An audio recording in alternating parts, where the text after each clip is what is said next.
లాజర్ గురించి చెప్తున్నాను ఇవాళ. దేని గురించి చెప్తున్నాను? లాజరు ఒక రోజు రాజుడికి రోజు దేవుడు వచ్చి కూడా అప్పుడు రోజు వస్తుంటే ప్రార్థన చేసేవారు కాదంట.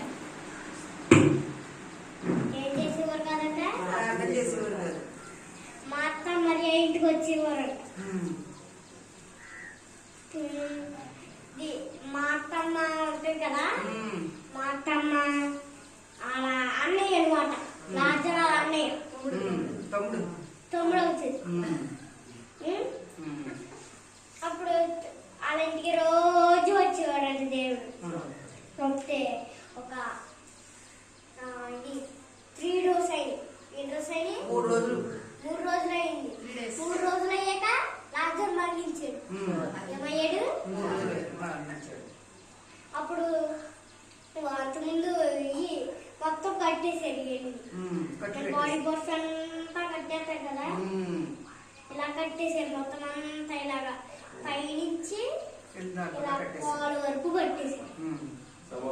అప్పుడు ఇది తెల్లగా ఉంటుంది.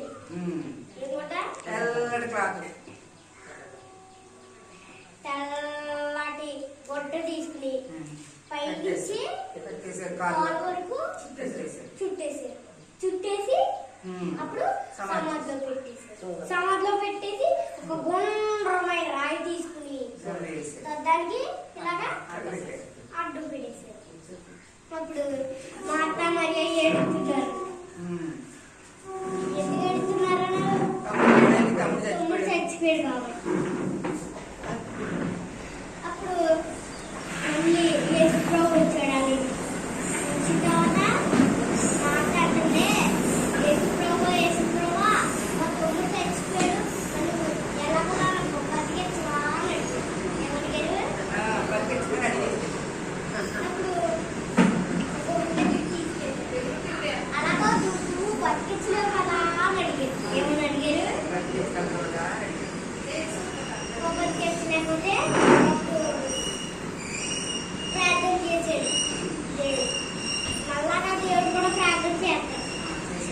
దేవుడు ప్రార్థన చేసిన తర్వాత అక్కడ ఆ రాయిని చెప్తున్నాను అన్నాడు. 5 మంది వచ్చారు. ఆ రాయిని చెప్తున్నాడు. చాలా మంది రావాలి కదా రాయిని చెప్తారంటే.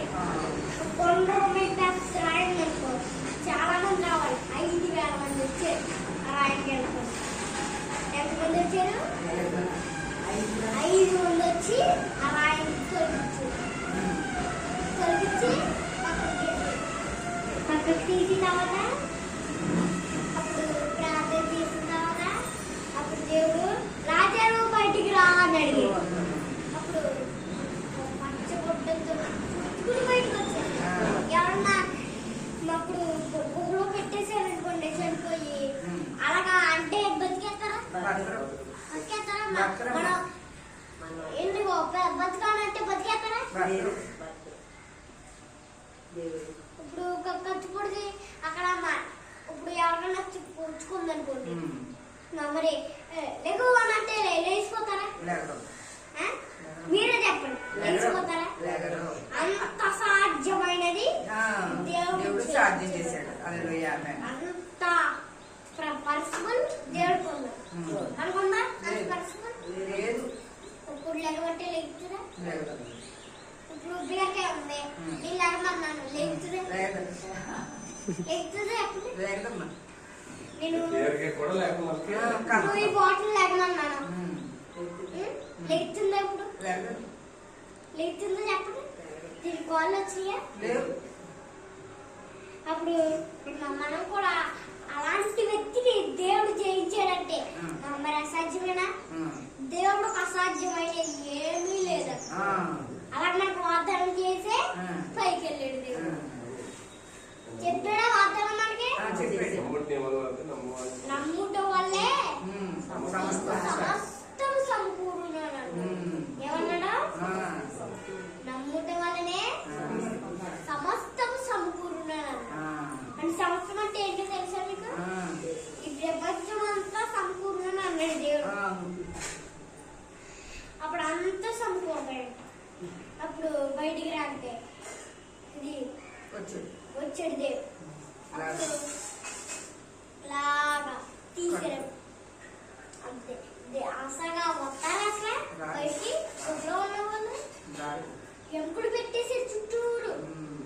ఎంకుల ఇలా ఒకటి ఒకటి ఒకటి ఒకటి ఒకటి అలాగలా చుట్టుకుంటా పెట్టేసారు. ఒకరోజు ఎవరికో చనిపోతే నాటకాల దగ్గర తీసుకెళ్తారా, తీసుకెళ్ళినప్పుడు పాస్ పెట్టేస్తారు కదా సమాధిలో, సమాధిలో పాస్ పెట్టేస్తారు. ఇది కనుకోరా సమాధిలో పాస్ పెట్టేస్తారు. ఈ చిన్న వాక్యం దేవుడు దీవించింది.